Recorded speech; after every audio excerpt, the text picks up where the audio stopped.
Hello, magandang umaga, tanghali, hapon ng gabi sa water sign na Cancer.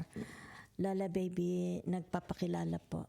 Bibigyan ko kayo ng timeless reading para sa mga natitirang linggo, araw-linggo ng buwan ng Hunyo. Okay? Oo. Itong mga Cancer na ito na ipinanganak ng June 21 to July 22. Yan, okay? So, ano po ito ha? General po ito, hindi po ito personal or private reading. Kung hindi pa po kayo naka-subscribe, yan. Isa lang pong subscribe, likes, and share para lang po mag-grow ang channel ng Lola sa tulong ninyo. Okay, so tingnan po natin saan tayo dadalhin ng inyong energy. Okay, so narito ang tinatawag na the Eight of Wands. Yan ha. So, it's about your it's about your paano mo tingnan ang mundo. Okay? Maganda ang inyong napakaganda ng inyong pagtingin sa buhay. Yan ha. Very very positive. Yan ha. So narito naman ang tinatawag na the Ten of Swords, di ba? So nakikita dito, it's like tinatawag, it needs a quick action, okay? A quick action, whatever is this. Okay, it's like, nakikita ko dito the energy of you and them. Okay, between you and them. Sino itong mga kadil ninyo? Okay, mga kausap ninyo, di ba?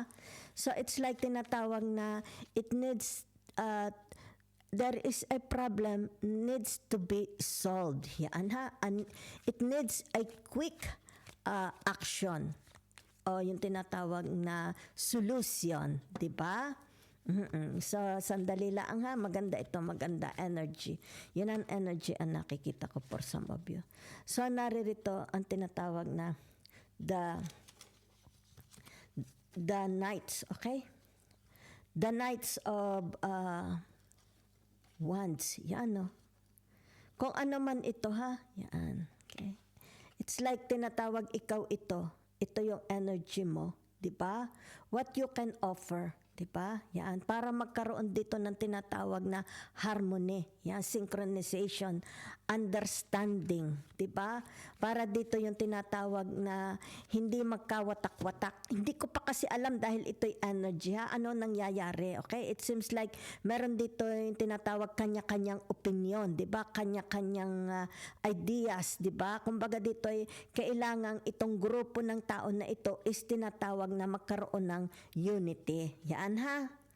So it's like ikaw ang nakikita ko dito na kumbaga dito is like you are gathering them, okay? For sabihin na natin mataas na pag-uusap, 'di ba? Para magkaroon ng tinatawag unity. It's like nagkakawatak-watak, okay? Yan. So naririto ang tinatawag na the Hangman, okay? So ano itong the Hangman na ito, 'di ba? Okay? Someone sandali lang nga ilalagay ko ito din Yan na, okay. Yan. So kumbaga dito, itong tao na ito, it's like, ito yung is a position. Teka muna ha, sandali. It's like, meron siyang taglay, okay? Itong taong ito is meron siyang taglay. It's like charisma. Yan, okay? Yan, yun ang kanyang tinatawag taglay na karisma. Meron siyang karisma, okay? Na halimbawa sabihin natin mapasipay ang isang grupo. Kasi kumbaga dito nakikita ko, this person, meron siyang command, di ba? Meron siyang command. It's like tinatawag na ang kanyang salita is may power, di ba? This person can command a group of people, di ba? Something like that yun na nakikita ko, okay? Kasi may taglay siya, meron siyang taglay na it's like pambihirang katalinuhan, di ba? So, ibig sabihin nito, yung tinatawag na this person is working with a group of people. Yan lang ang nakikita ko ha. It's like tinatawag, sabihin na natin administrative job o a group of, kasi it's more about, maybe these people is dealing with the locals and international. So these people can speak different languages. Okay, ang nakikita ko dito, this person can speak Chinese, English, French, di ba? O kaya tinatawag na Russian, whatever, di ba? Nipongo, Japanese, yan o. Ibig sabihin nito, may taglay siya, okay? Meron siyang taglay na kapangyarihan to control, di ba?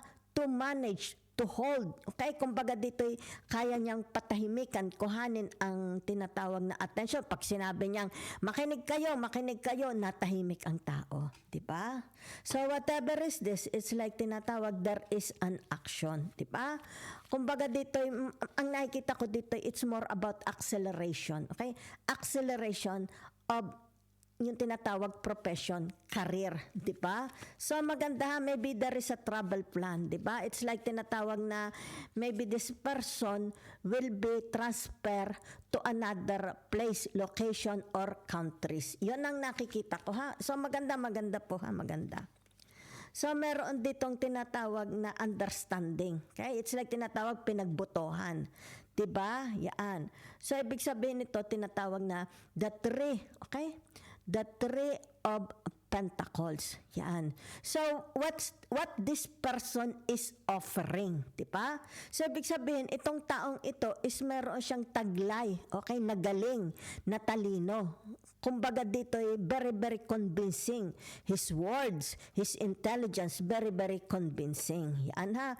So, ibig sabihin nito, yung tinatawag, maaring siya is yung tinatawag, sabihin na natin a leader or this person has a higher position, di ba?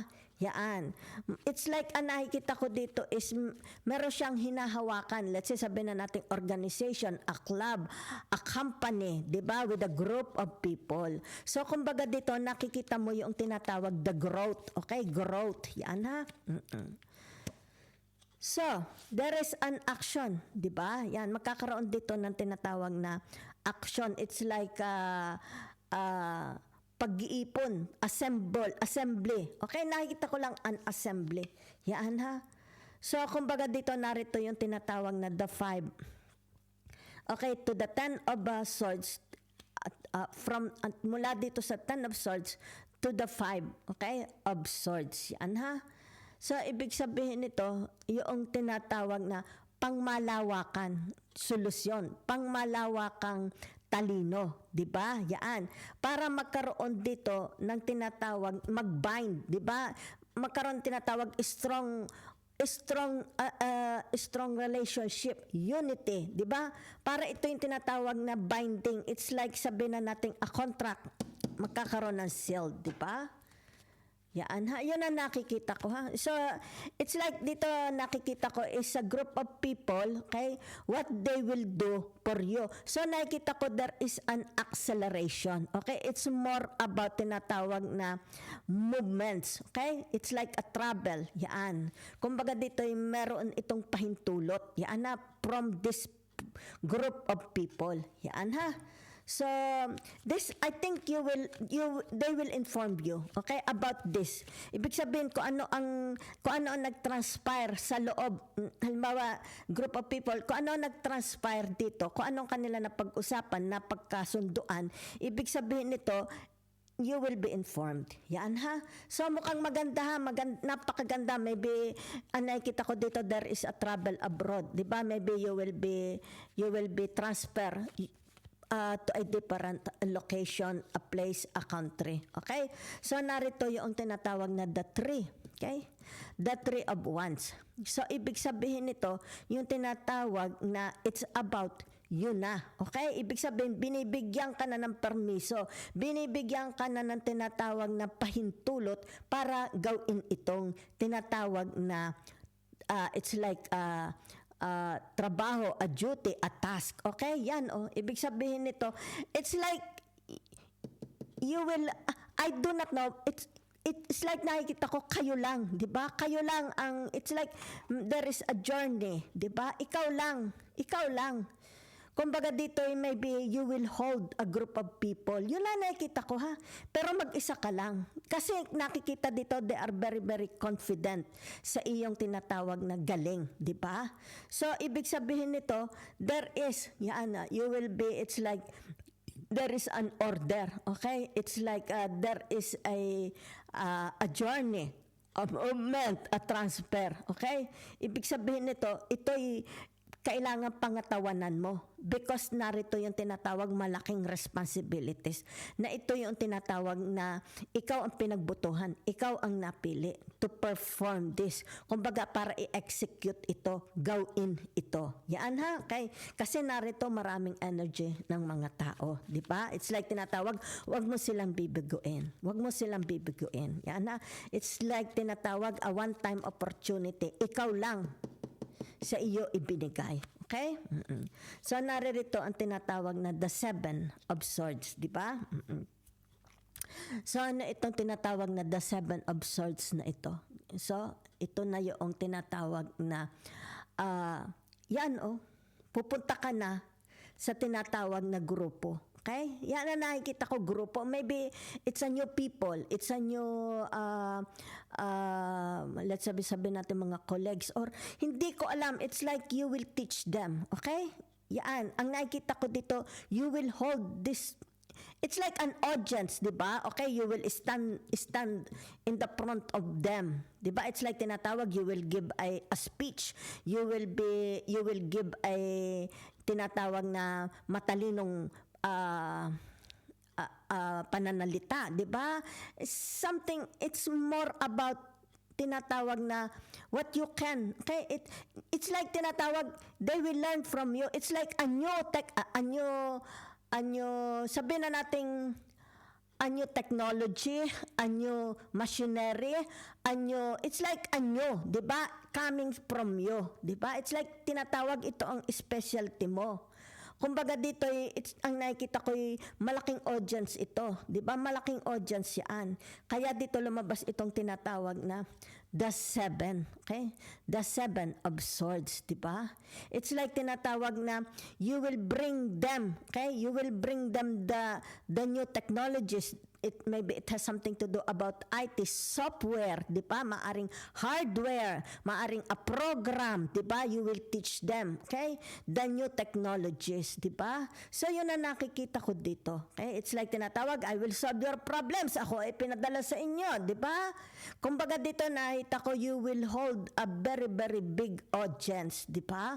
Kumbaga dito yung tinatawag na they will be wonder, they will be amazed, di ba? They will be amazed about your intelligence, di ba?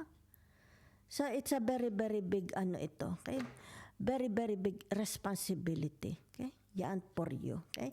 So, nakikita ko dito yung tinatawag na you will be given a chance to prove, di ba? You will be given a chance para dito yung tinatawag mag-excel ka, di ba? So, this is a very, very good chance, opportunity para tinatawag na kung ano man itong galing mo, this time ilalabas mo na ito. Ilalabas mo na ito. Di ba? I-share mo. So nakikita dito, maybe you will be invited. So ibig sabihin, maaring ikaw ang ipadadala. Dahil ikaw ang tinatawag na excellent, di ba? Ikaw yung napupusuan nila. Alam mo, hindi mo sila ipapahiya. Alam nila na you can do this. Di ba? So yun nakikita ko sa inyo, ha? It's like sooner, you will be transferred, relocate, or you will be sent for merong paglalakbay, di ba? Para mag-hold. It's like you will hold a group of, let's say, companies, an audience. Ano yung kita ko nakatindig ka sa gitna and it's a lot of people, di ba? You will do a speech. You will do, it's like tinatawag, ito ang bago nating technology, ito ang ating kasagutan. If it has something to do about farming, something like that, di ba? So, ito ang gagamitin. Kung halimbawa, ang problema nila is sa computer, this is the new, di ba? Program, something.